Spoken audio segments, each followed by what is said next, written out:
Hello everyone, a very warm welcome. Today we're going to interview Annebregt Dijkman. My name is Chris de Ploeg. I am teaching at the moment at IES abroad, and this interview will be done in the context of a course that students are following surrounding race and racism in relation to policy and discourse and law. And today in this section we're going to talk with Annebregt Dijkman about the developments in anti-radicalization, security and anti-terrorism policies in the Netherlands and the discourse, and what role does race play in this, but also what the impact is of this policy and different ways at looking at it. So about our guest of today, that is Annebregt Dijkman. She is a policy advisor and consultant surrounding radicalization, Islam, and organizational development. And she looks critically at diversity in organizations, but also at journalism, management and policy. And she's specialized in the field of radicalization, where she looks at family support, jihadist radicalization, peer context, women, policy making, and information sharing. And she's a multidisciplinary professional, basically. So I'm honored to have her today. Annebregt, maybe you can tell us before we start delving in this topic of today, maybe you can tell something about yourself and how you got involved in this subject and what it is exactly you do. Yes, thank you for having me. That on first. I want to be explicit about my role. You also mentioned it a little bit. I think I have a really hybrid role. I will talk about it soon. But first, I like to say something about my English. We call it in Dutch, we call it Dinglish, Dutch English. I'm a little bit insecure about that. And it's because several years ago, I had a severe burnout. And the last thing I did as a professional, I was actually a policymaker on the Ministry of Integration. I went to an international conference on migration and also radicalization, and but this was the last thing I did before I got this severe burnout. So unfortunately, my brain still makes the click between having a burnout and speaking in English. So my stress level higher, and I recently found out that if I say something about it, then my stress level gets lower. So I don't know how your English skills are, but because you're from abroad, maybe you can recognize something of it. I'll do my utmost best and also talk a little bit slower because my head is also very fast in thinking, but my tongue has to, has to speak to you. So that on beforehand. Then on my professional role, Max, you said it already. I do different things. I worked as a policymaker. I supported families who were confronted with foreign fighters fleeing to Syria and Iraq from Holland. But how did I get there was because I'm trained as a teacher of Islam and also an organizational anthropologist. And I can't complain about my career because I saw different fields of work, fields of study, in the specialization of radicalization. So I have this multiple perspective for today, and I think it's good to be clear about that, so you can also understand in which light or in which perspective I will talk to you today. And I think it helps you to understand what I'm trying to say or what you have to learn or what you're willing to learn. Max, maybe it's an idea to go to the slides. Mm-hmm. Or it's another question, that's also fine with me. Yes, no, I have questions, but this is also about your frame, right? So you can tell us about it, yeah. Yeah, well, what do you see here is radicalization and policy from a wicked problem perspective. And this is the perspective I want to use today to explain and to talk with Max about the topics he earlier mentioned. It's not only because I think it helps you to understand what we're talking about, but it's also one of the things which is fitting or matching with the wicked problem perspective. And what is it? I will show you next. Maybe we can get to the next slide. In short, wicked problems are ill-structured problems. And if you translate it to Dutch, we get complex problems. But then the word wicked will disappear. And in the word wicked is also something like, well, like the devil, or it's normative. You have this feeling wicked. It's not pretty, and it's difficult, and it's mean. But if you translate it in Dutch, you get complex problems. So the normative feeling is disappeared. Wicked problems have some characteristics. Difficult word for me. And I will not show you all the characteristics, but some of them. For instance, there is no clear beginning and ending. So if you talk about radicalization as a wicked problem, then you don't know where it starts or when it ends. It's a process. It's not an ending. How do you say it? It's not a point where you end. But it also has multiple perspectives and interests. So there are people looking at it from an historical perspective. There are people looking at it from a psychological perspective, from a more political perspective, etc. So all these perspectives are most of the time also combined with interests, depending on who is working with the theme. The third characteristic is that it unclear is about control. So if you have this phenomenon and it can lead to terrorism, then you have violence and you have things you don't want. So it also makes the question more urgent about how we control this thing, this phenomenon. But it's not clear how and when to stop. And then we have a fourth characteristic, I think. Mm-hmm. And that's not knowing what to know. And that's very difficult because, for example, we have this Arab Spring week also. It started in 2011 in Tunisia. Someone sets fire on himself. And this movement of people asking for more work, more democracy, more civil society, more strong civil society, spread over the whole northern Africa, also the Middle East, and eventually led to Syria, also to a conflict in which ISIS, for instance, and Al Qaeda used for their terroristic ideas and agenda. So, but we didn't know on front that the Arab Spring, quote unquote, should lead to a conflict situation in which terrorist groups can make use of. So that we didn't know on beforehand. So that's an example of how difficult it is. If you see in retrospective, you can see some things. Oh, well, that was effective or did have some effect, but you don't know it on the front. So that's very difficult also to make policy on.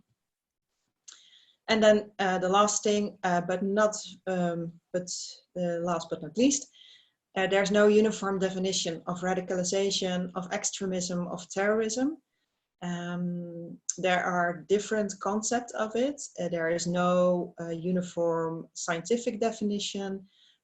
So that means that what do we talk about if we talk about radicalization or extremism or terrorism? And in order to make policy or in order to make things you want to change, you have to name it. So we come later on speaking on the role of language. But these are some of the characteristics of wicked problems. Okay, thank you. And this will be the perspective or layers from which we will discuss more into it. Yes. So maybe when we look at the topic in which we look at the Dutch discourse and policy and relationship with Islam and Muslim communities in the Netherlands, I think maybe a good starting point would be to look at the migration history when the Turkish and Moroccan labor migrants came in the 60s, 70s to the Netherlands, and how was the relationship, or Islam viewed, how was this relationship between the Dutch government and these minority groups and religions specifically? yeah, could you give us some context how it was initially? Yes.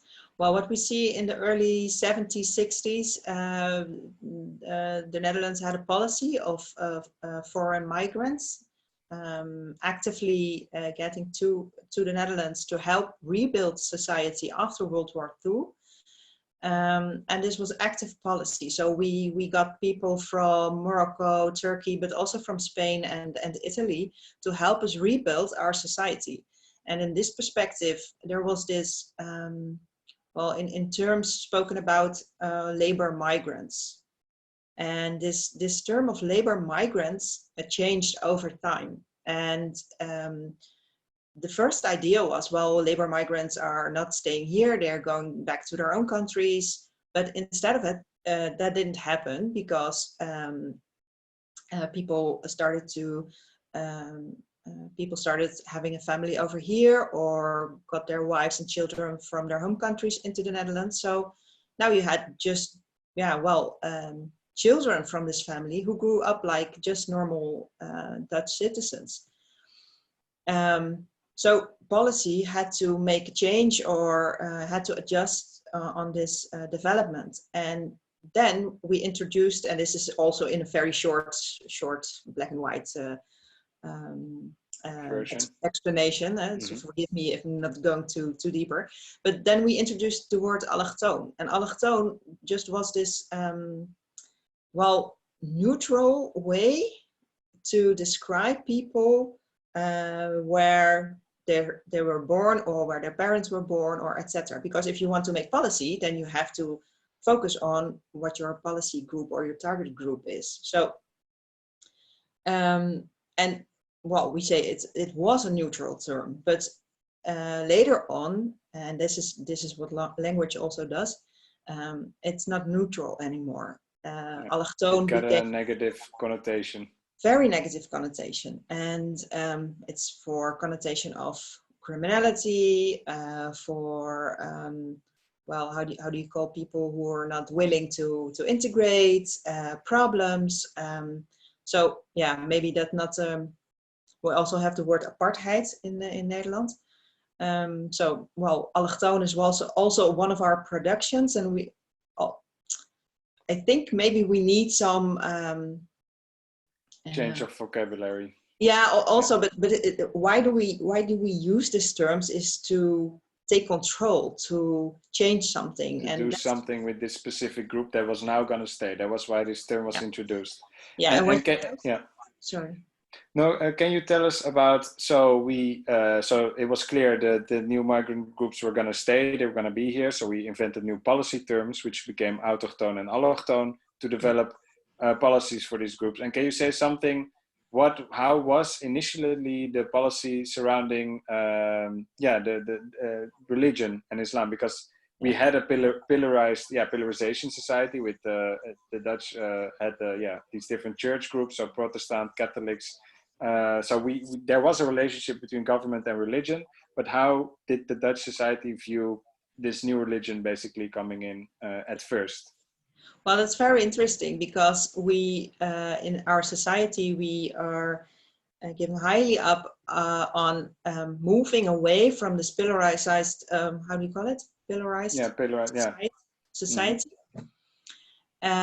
So it's not important anymore if you're Catholic or Jew, or you go to your own butcher or your own grocery store, etc. But for Muslims, we did the reversed way.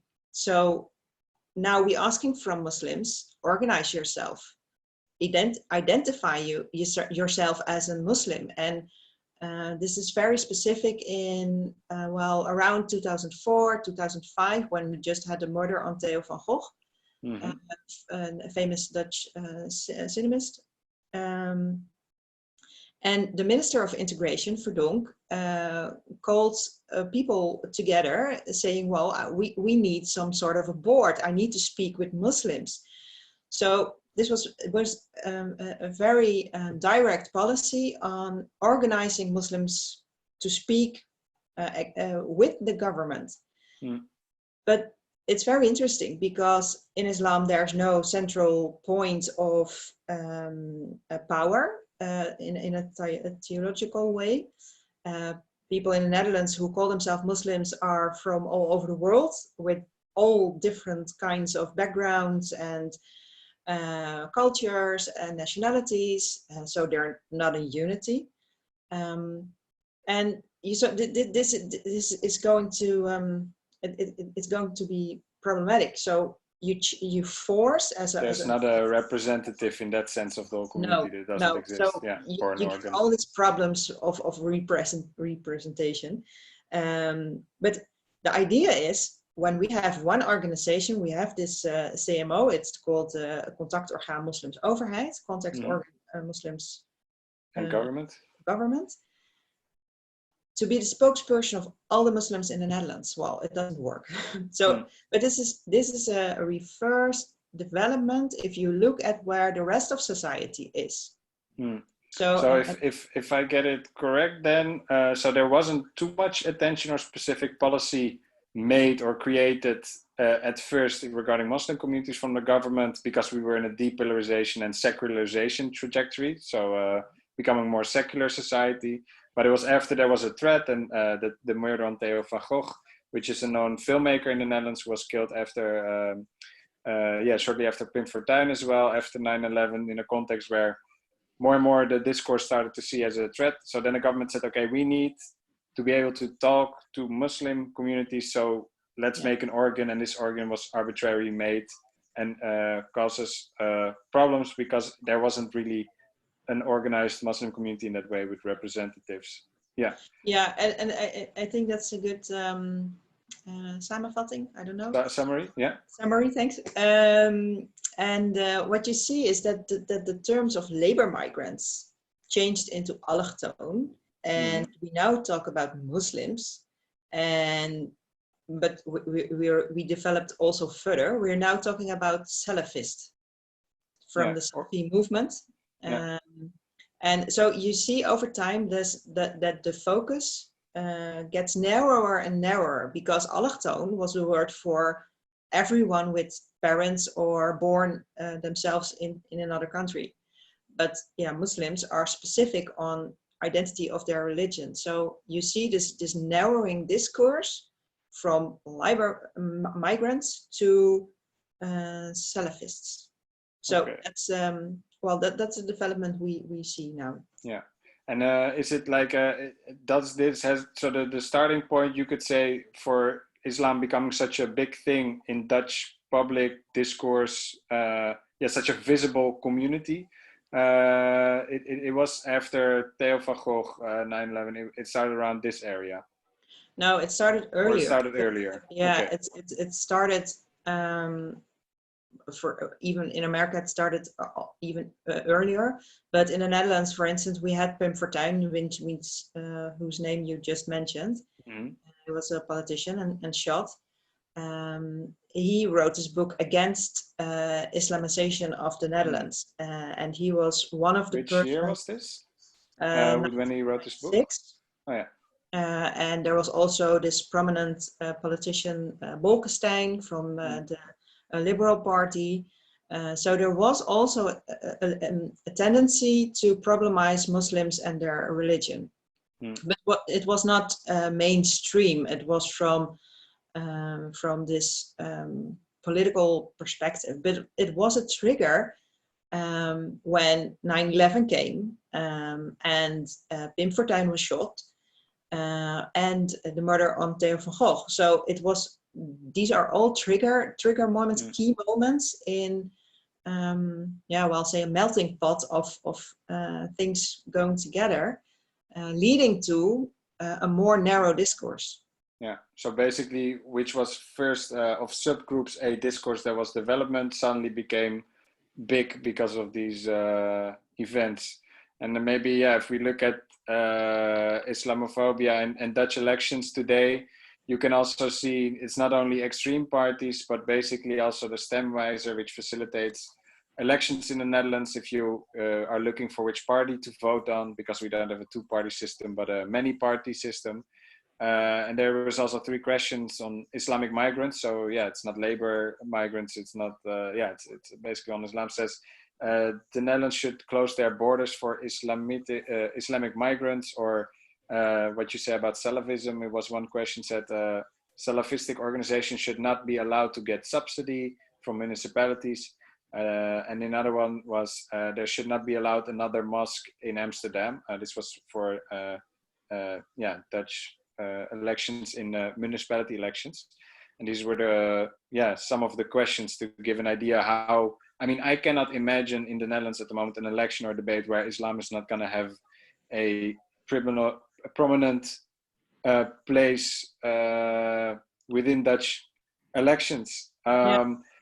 And maybe, so we have this discourse now becoming from subgroups being talked about becoming mainstream. Can you tell us how did policy change surrounding, so we had this contactorgaan, so the government wanted to be able to speak to Muslim communities through this organ that was made. But what kind of policy changes did you see in this context, where Islam was being more and more problematized? Yeah, well, it's very wide question, broad question, but specific, and let me frame it from the policy on radicalization. We saw explicitly 2 action plans, we call it, from the government targeting the prevention of radicalization and terrorism, the range between radicalization, extremism, and terrorism. And we, in the Netherlands, we have this a broad counter-terrorism strategy. It's from on the one hand, is it on the one hand is it preventing, and on the other hand is it repression on terrorism. But what we see in those action plans, we had one officially from 2007 to 2011, and one from 2014 to 2018. Mostly focused on Islamic radicalization. So after the murder on Theo van Gogh, this became more urgent, and this action plan was focused how to prevent radicalization, but the focus was on radicalization from Muslims.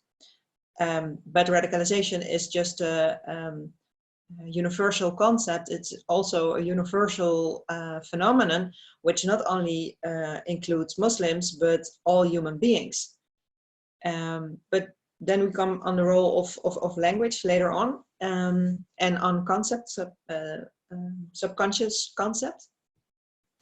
And what we saw was that the action plan in 2007 was called Actieplan Polarisatie Radicalisering, which means action plan polarization and radicalization, and narrowed in 2014 to action plan fighting jihadism.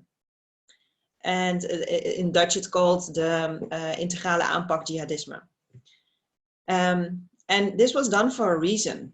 On the one hand, policymakers didn't want to address all Muslims as being problematic because they learned from the effects of policy which is not clear or not just good defined. So they want to make clear it was about jihadist groups and not about all Muslims. But the backlash of it was that the action plan focused solely on jihadism. So right extremism wasn't targeted, extremism wasn't targeted, etc. And what we see is that we miss development. If you focus policy on one thing, well, it doesn't say other forms of extremism won't develop or don't need attention. So so we know, and just our national coordinator terrorism security has just released our new how you call it, dreigingsbeeld? Threat image, to estimate how big the threat is as an explanation. Once in 4 months they make a new analysis about threats and on violence and on terrorism and also on radicalization. In which is right extremism also being addressed. So yeah, even if you have a good intention to make a difference between terrorist groups and Muslims as in general, well, it can have problems or consequences. So Yeah. A little bit from the perspective on policy on radicalization. So one critique you have, it became too much focused on one group and not broader trends. And I have one other question, because what I also see is maybe a change or a new direction in terms of security policy is this element of prevention or preventative policy. Because normally you have to have a good suspicion or something before you can maybe wiretap or spy on communities, things like this. Could you say like how, what kind of changes did you see in terms of policy for anti-radicalization or anti-terrorist policy that became implemented in this period, thus specifically targeting Muslims? But what kind of, in that sense, how did these preventative measures look like? What can we think of? Yeah, well, one of the problems from the perspective of wicked problems, well, the ill-structured problems, is that if we choose for this broad approach, which can be legitimate, then you have not only measures directly, but also the prevention measures. So you have to talk about breeding grounds. What is radicalization? What do we understand from radicalization? Is it from out an psychological perspective about triggers, about where people belong or where they want to go to, questions about identity?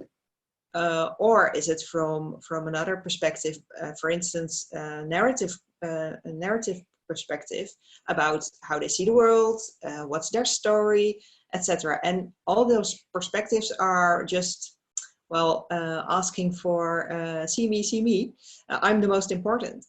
And it makes that we are making policy also as ill-structured, because this is the consequence of an ill-structured problem. It's very difficult to structure policy if the problem itself is ill-structured.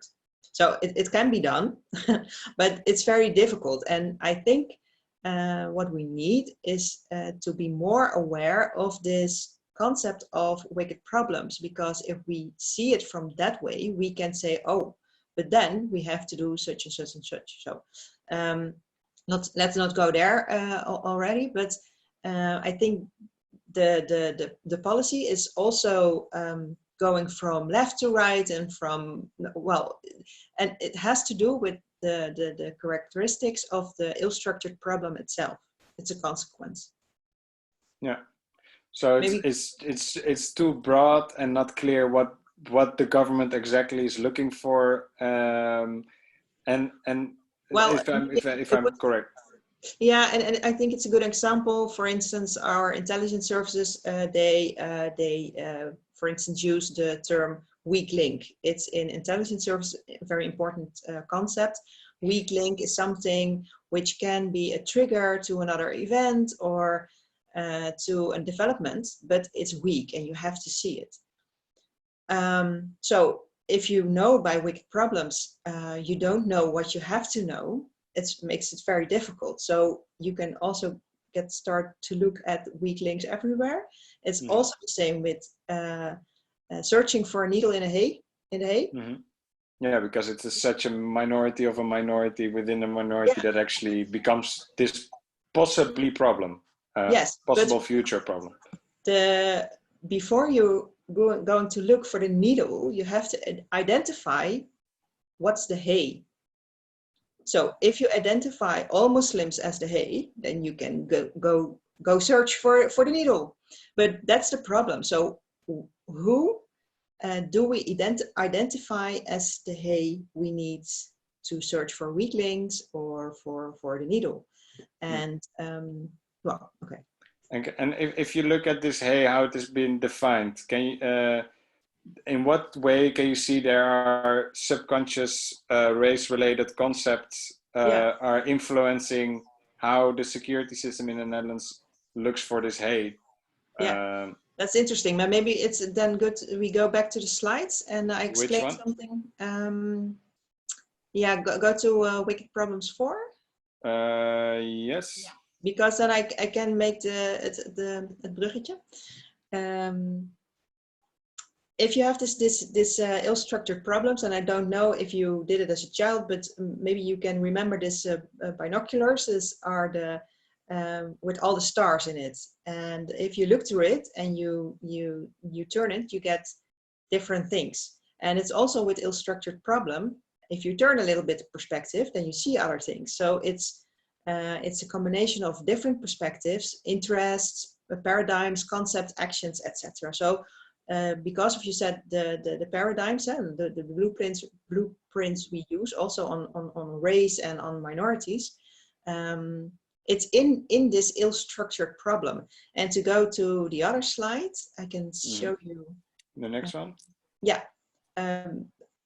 What two important concepts are in case of this kaleidoscope or in this wicked problem perspective, and that are two concepts of complexity, two paradigms. And before we go any further, I think it's good to address those two paradigms because they are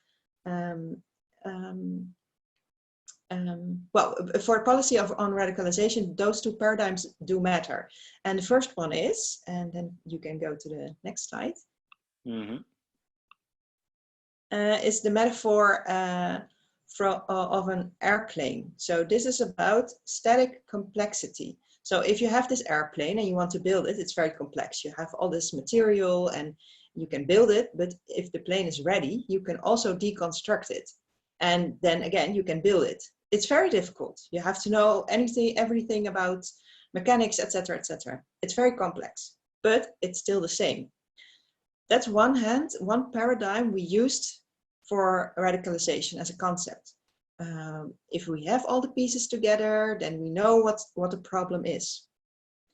But if you look at it from a perspective of a wicked problem, from the ill-structured problems, then this paradigm isn't useful.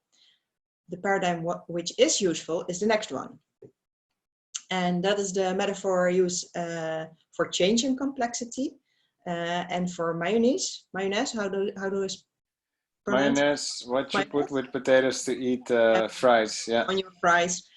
I couldn't find a nice picture, so I chose this one. But if you make mayonnaise, you have to put some eggs in it, sugar, vinegar, etc., etc., and you have to mix it, and then you have this product. But you can never take off the eggs from the mayonnaise. So it changes and it mingles, it makes a connection, and this is the paradigm which is more helpful for looking to radicalization. Because just the example I just mentioned on, for instance, Arab Spring, which has nothing to do with radicalization as such, became a factor in the process of radicalization, because Syria was an international playground eventually for Al-Qaeda and eventually also for ISIS. And now we have Dutch citizens and citizens from all over the world living in this area. Some in Kurdish camps, some have died, some are in jail, and this makes this also has effects on the process of radicalization, because we have now little children over there growing up in circumstances you don't want for any child, being indoctrinated, being seeing violence, etc., etc. So this is a change. Change in complexity, but it also has consequences, of course. So if I get it good, so the policy think, okay, we have clear definitions of what is linked to radicalization, but once you have the product, yeah, the sum is not its loose parts anymore, so it's a new whole. So you cannot define it that easily. Exactly. So I want to go back to this question then, how the policy, because the policy is in the airplane framework, let's say, they're looking for certain parts and they in the haystack, which would help them find the pinpoint in the haystack. So I'm curious, what kind of consequences does this have that they're looking in this way? So they try to define a Muslim or jihadist threat. Oh yeah, I want to have said this before I forget to say this, but jihad, it's funny in our language also when we talk about language, but jihad now has a negative connotation in the Western world because it's these extremists, but jihad is actually a beautiful word in Islam, which means to be on the right path. I mean, and to be faithful and things like this. Well, I don't know. So that the word has a good meaning for a Thank lot of you. Muslims worldwide. I just wanted to put it out there. Yeah. It's now been appropriated by the West, this word, but it should be a beautiful word, actually. And thank you for adding this, because this is one of just a perfect example of the role of language, and not only for policy, but also for terrorists. Terrorists fight with words, and we think they fight with violence, but it's also about the words. So if ISIS say we are jihadists, then they claim this word of jihad, which is a very very beautiful concept in Islam, just like you said.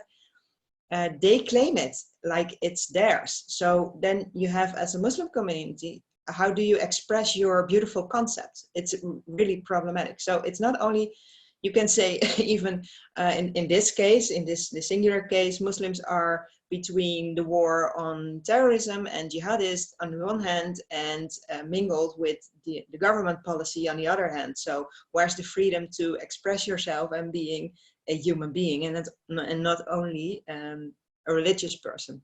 But you asked also on the concepts and the blueprints on racism, and I think it's interesting to go to one of the other slides where I talk about this on language. Is it this one and policy, or the next one on language?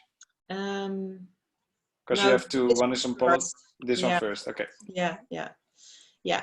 Well, because if you look to radicalization and policy making on radicalization through this lens, then you have actually different risks, and there are a lot of risks, but I will address 5 of them.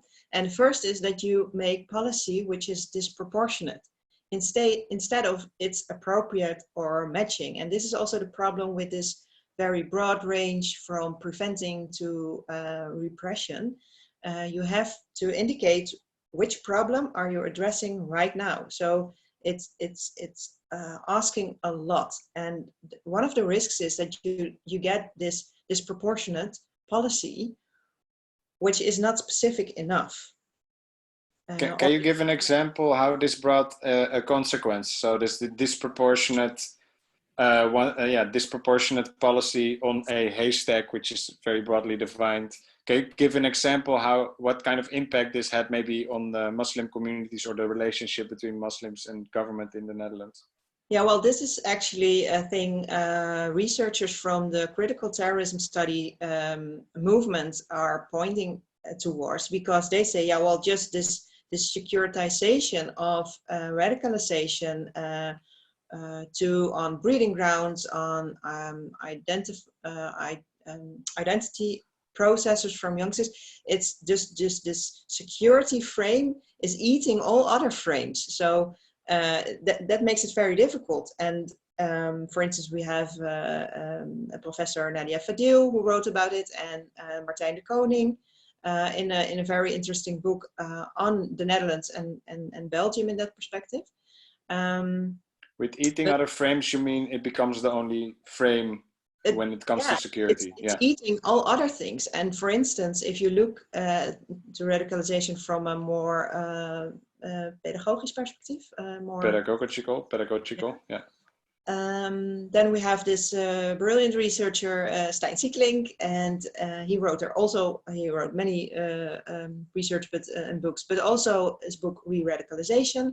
And then you look at radicalization as people trying to define who they are. And just like it's important for being democratic society to give people space to participate, to change things in a way law staat toe, hoe zeg je dat? Allows, thanks. Yeah.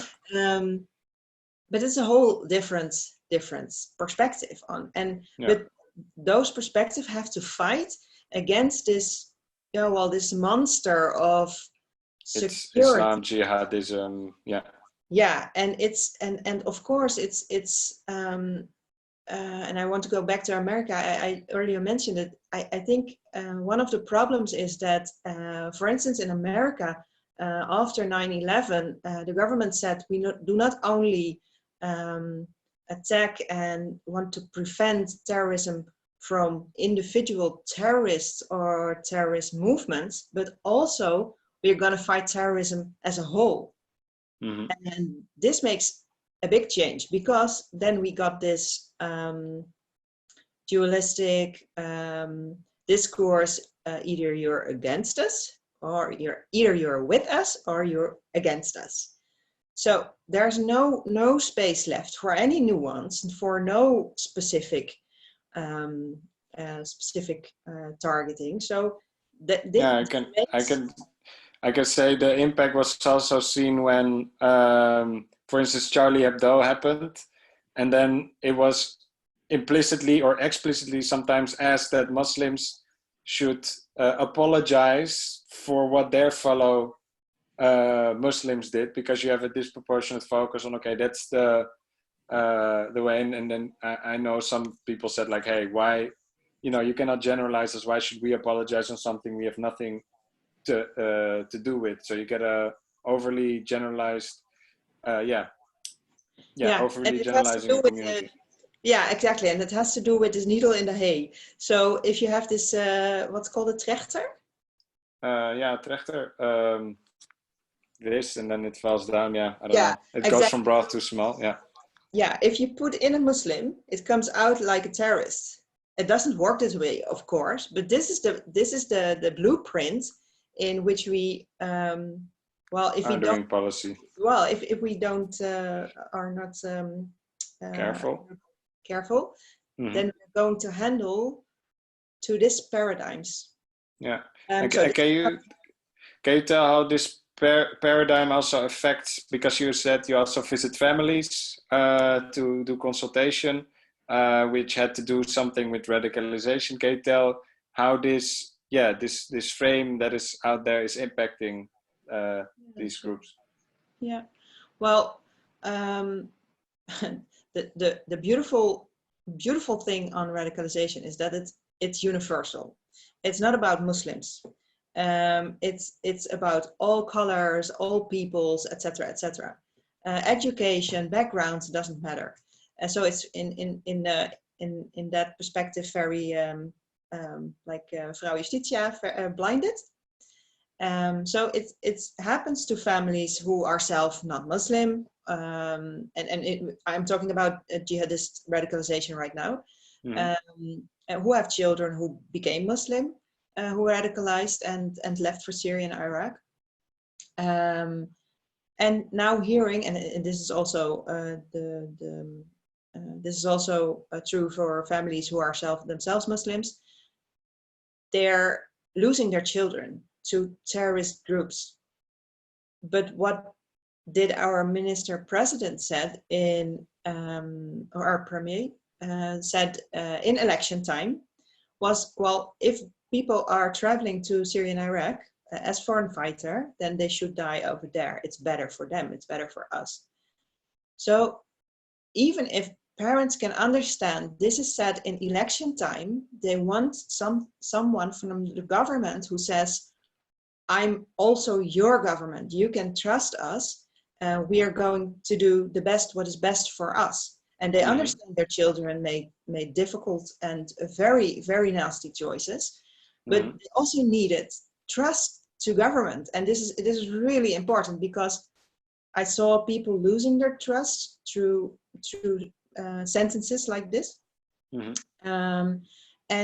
But what we need, if you want to have a safe society, then you need people who are on the top of radicalization, for instance, family themselves. You need to have this trust between each other, because you depend on each other. If we haven't had parents who said, oh, I'm worried, my child is behaving in a strange way, I don't know what's happening. If we didn't have parents telling government agencies, for instance, the police or intelligence services, then we wouldn't know about this. So we need each other to inform what is going on. And also, but if you don't have trust, well, then you don't have people who talk about developments. Yeah.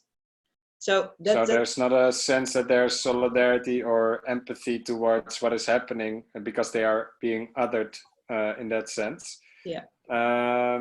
Yeah, maybe we can also go to to other effects and policy risk that you had. Yeah. Yeah, that's a second one. It's that well, it's a risk on that that your policy is not legitimate enough instead of acceptable. So it's supported policy, and this is very important, because if you want to work, you want to your policy to work, then it has to be supported. Because otherwise you can say something you find really important, but it has to be done also. So this is very important in a legitimate policy. It's supported by most of society, and especially those groups you're targeting on.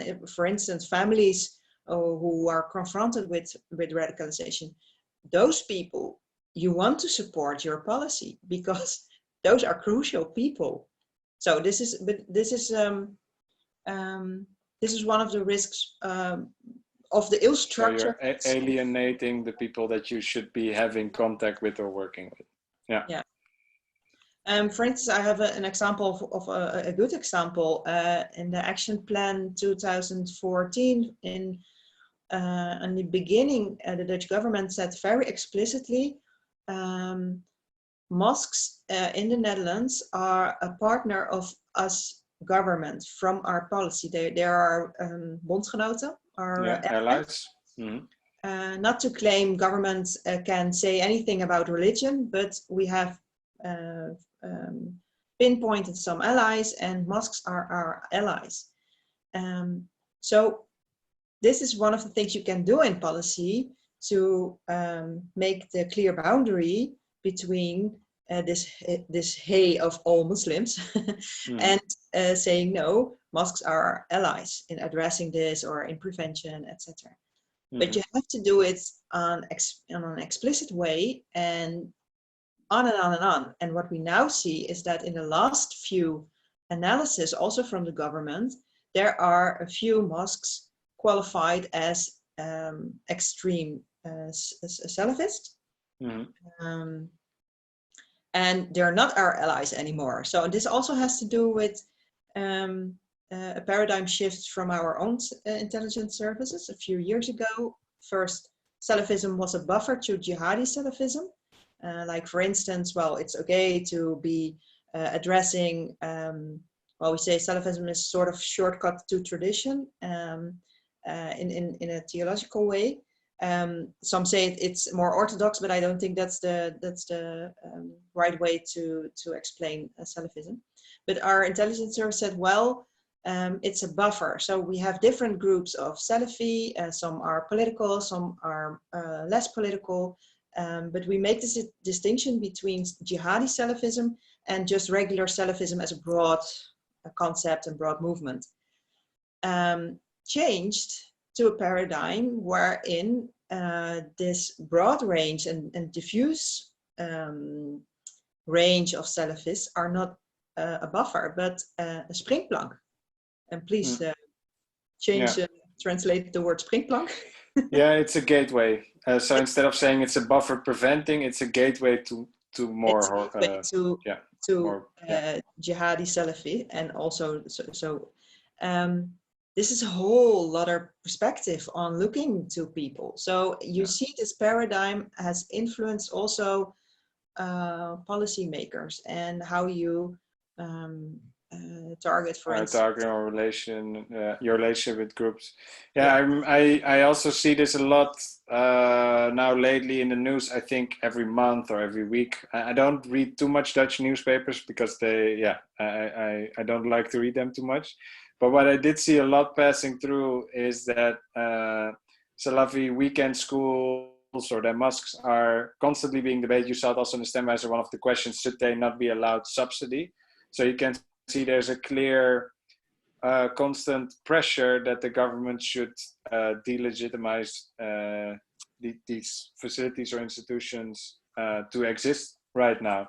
But you said that wasn't before this. The relationship was more, it could have been a prevention, we should have a relationship, and now they're being basically put under pressure. Yeah, and in a neutral way, you could say, if you look to it from a wicked problem perspective, then this is normal. This is what happens with ill-structured problems. If you don't pay attention and if you're not cautious enough, then this is the consequence.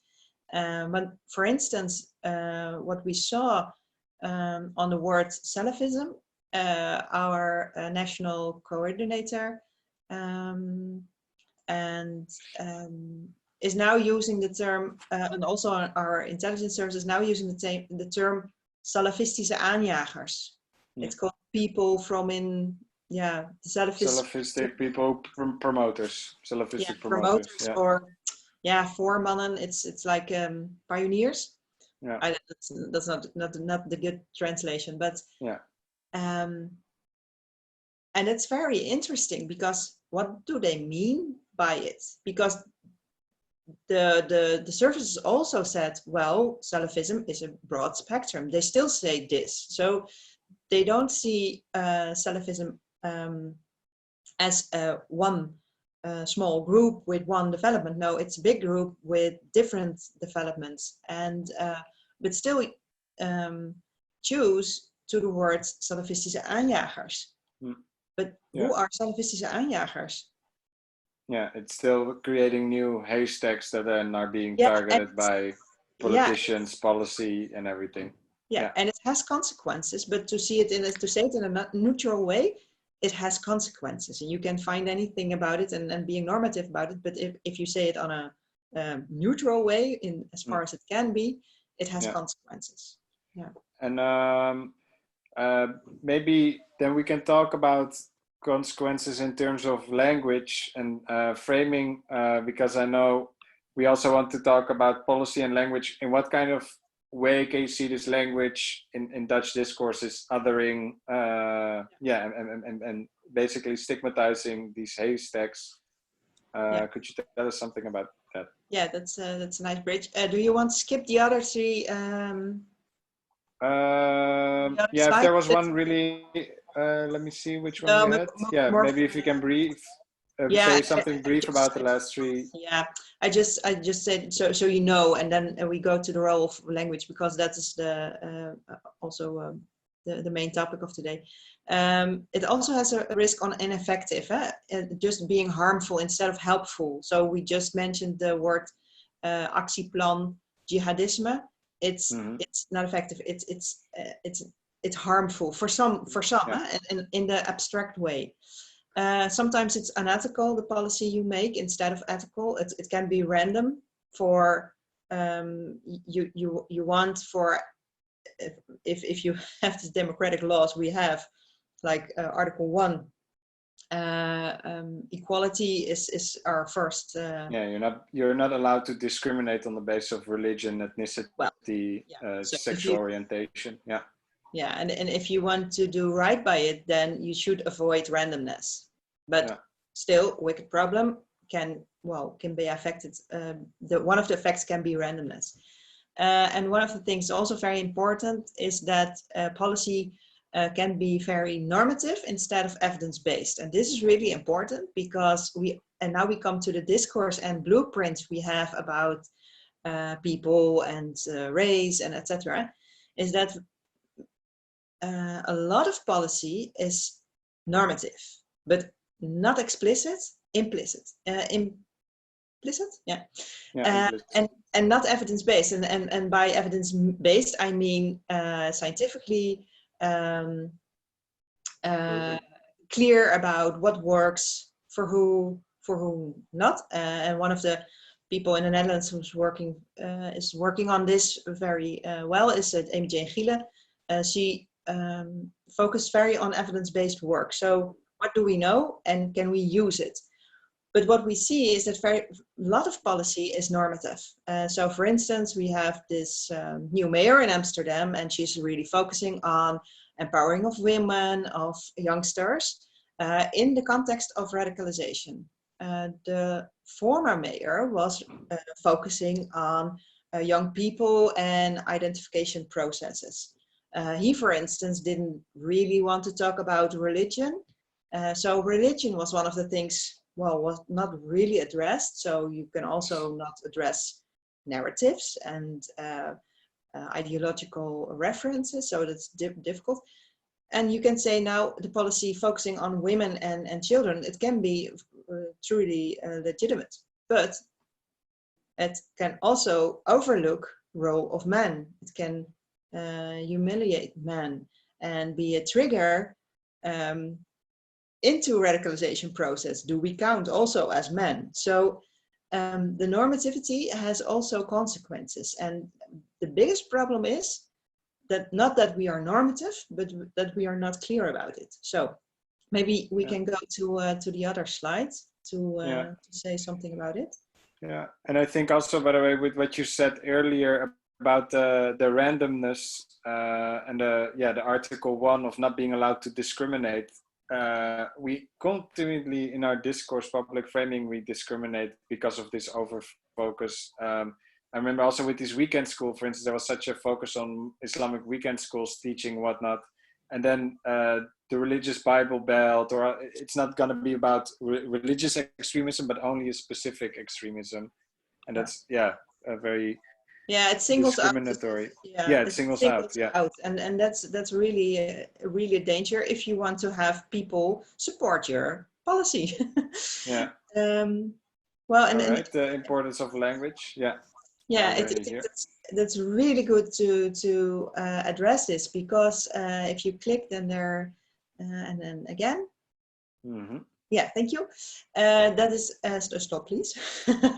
There are two things are important if you have if you talk about the importance of language and power in policy. And first is definition power. So what are we trying to accomplish? What are our targets group, etc. So what is the definition on radicalization? What's the definition of the problem we want to address? And there are a lot of people having definition power, and it's combined to professional perspective. So for instance, policymakers have a lot of definition power because they define what the target is, what the problem is. But they made the whole allochtone word, for instance. Well, it's from one of our how do you say it? Knowledge-based institutes. But journalists also have definition power. Politicians, scientists. Mm-hmm. So these are the four main groups which have a lot of definition power, which affects the process of radicalization, but also how we see it and how we address it. And, in our practical in ons handelen. It's very important. So if you go to the other, language reflects also culture and blueprints, and culture is formed by stories and ideas. And I think there's a very nice example of how what it looks like. I don't know if you know the book The Cinderella Complex. It was written by Colette Dowling in the early 80s, and this book is about being Colette Dowling herself a journalist, finding herself over the years a homestaying mom baking cakes. And she wondered, well, how is it possible that I got from a journalist, independent journalist, to a home staying mom, where are my interests? And then she went for search, and one of the beautiful things she says, well, our culture and our expectations of people are formed by the stories we have. Yeah. Stories we have. So if you look at the story of Cinderella, what's the focus? Cinderella has being how do you call it? Is being rescued by the prince, by a man. So this is why she called the book The Cinderella Complex, because she said, well, if we are women growing up with stories and fairy tales like Cinderella, then our blueprint is, in the end, women have to be rescued. And if they're rescued by a man, they're emotional safe, they're social safe, their income is taken care of. So, but it makes women really independent and independent of man. So she says, but this is not on a daily conscious basis that we talk about Cinderella. No, it are blueprints printed in our heads, what to expect from women, but also what to expect from men. So this is just an example on how important stories and culture is. Yeah. And if we talk about concepts on Islam, because we talk about it today. Our blueprint of Islam in the Netherlands. Yeah, blueprint, mostly in the West. Then we have this blueprint or concept of the green danger. Green is the color of Islam. And the idea of Islam is spreading by the sword. There are researchers, they're pointing out, yes, Islam is there because they were violent and etc., etc. Well, there's a lot more to it. But this is the concept of Islam being a danger. And threat to our civilization. Yeah. Yes, and even if you're not aware of it, it still plays a role. And if you go to the other example, you can see what it means. Yeah.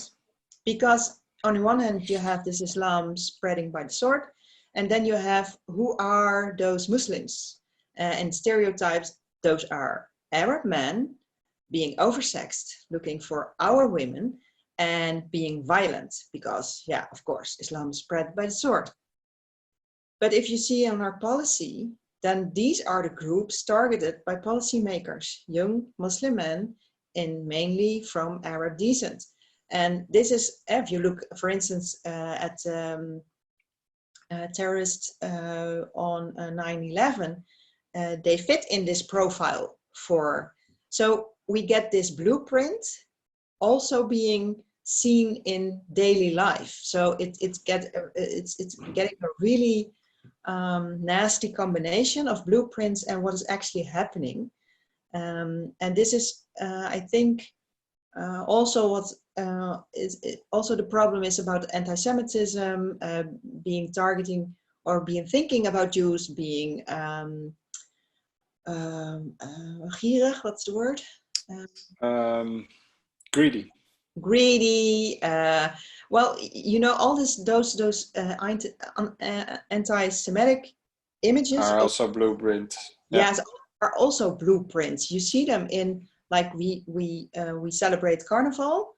You see it on masks. It's all stereotypes. It's also, well, it also is true. So we're not informed about our blueprints, or, as Edward says, as our cultural archives, our baggages and stories of the other. Yeah. And here you had culture is changing over time. And words change over time, so meaning changes over time also. And this is also the back to the beginning. If we talk about the word allochtoon, then you see things change, and they do it because our language is our way to express our ideas, and so even language isn't neutral. But what is the main resource for policymakers is language. Mm-hmm. And the problem is that we don't see the concept behind the concepts, or the blueprints we somewhat have, because we all read the same stories, and we, you know, this is the problem. So No, I really think that's a good point about blueprints, because also one of the blueprint, we have a blueprint of the other, which is the savage, over sexualized, violent person taking our freedoms as a blueprint. But we also have a blueprint of ourselves, being white, civilized, bringing democracy and these things. And what I found interesting also with this blueprint of ourselves, that we don't self-critique, therefore, and we only look at problems of the other. I looked at some of the policy papers you sent me before this interview. And last week with the students, we talked about our own relationship with violent Islam and how we armed, funneled the Mujahideen in Afghanistan, and armed and trained also in Libya and Syria, different groups that would fit our geostrategic agendas. But we don't look at these. In the policy papers, they don't mention nothing about this. It's just it's a dehistoricized, depoliticized, just a vacuum. Okay, there's terrorists there, and there, but they don't tie it back to our own responsibility, because it doesn't fit our blueprint that we are involved, or this is a boomerang effect. So I guess, and we don't also mention our own damage of our own bombs as possibly forms of terrorism. So it also fits, it constantly is our own our innocenceness that is under attack by a violent other. Yeah, and what also is interesting, because you mentioned this report, you see a difference between perspective, because if you look at radicalization from the lens of geopolitics, then you see other things. Then you see Western involvement in the Arab world, and sometimes we make a joke. We say, well, ISIS is there because Al Qaeda has been trained by the CIA, you know. And but this is from a geopolitic perspective. But the report on counter terrorism strategy is from a political perspective, from a more bestuurlijk, I don't know the word. Policymakers. More administrative perspective. So then you overlook this totally historical and political perspective. Sometimes it's really how do you say it? It's being avoided because it can be problematic. Too sensitive. But this is an essentially, just one of the effects if you look at it at a wicked problem theory. And I think why it's so important to see it this way, because otherwise we can say, well, you didn't do your job good, well, you're not looking to yourself, and we tend to be normative about the consequences, but it doesn't help us further. But what does help is to make those things more explicit and talk about this and what effects it has. And do you want to stand for the risks you're taking? So it's also about the bombing and etc. So yeah. Thank you. To give a short summary, and then I'm going to ask a last question because the time flew already. But I think we've talked about all the frameworks of policymakers, how they look at radicalization and security problems, how they create oversimplified groups, and the consequences of these. Is there something what you think? So one of the advices you would give how to change this is to study or look at our own blueprints that we have. What are the underlying concepts that we use to identify groups and the consequence of this and the blind spots that it creates? Is there anything else you want to give the audience or the listeners with around this subject? Yeah, that's a beautiful summary, and I think very important, and that's also the reason why I'm writing this new book, unfortunately in Dutch, but it's about our working field, because we can make policy, we can address this phenomenon of radicalization, but it also asks something of us as professionals, because policymakers are professionals, and the teacher in the schoolroom who has to deal with children and extreme ideas is also a professional, also bound by paradigms and blueprints, etc. And if we don't want to look at our professional field, then we never can address these paradigms or these concepts which are involving or mingling in the things we do. So this would be my, and this is also my focus for the coming upcoming years, trying to get ourselves ready to reflect and not only pointing out to the others in sense of the othering mechanism, but what are we doing? What are we professionals doing? And I think it's also nice if you, like we're talking right now for you students, you are going to be a professional someday, or maybe you are already. So then what is your job? What if you see if your most, what is most important on your professional plate, what does it ask of you? Do you belong to the target group or not? For instance, I'm myself a Muslim, so I should be one of the target groups the policy is addressing. Stronger expressed, I'm a newborn Muslim or a new Muslim, so this is specific policy, and then I'm thinking, oh wow, this is also about me. So are you part of the people you're talking about, and what does it ask of your skills and training, etc. So this is, I think this is very important, and this is something you can't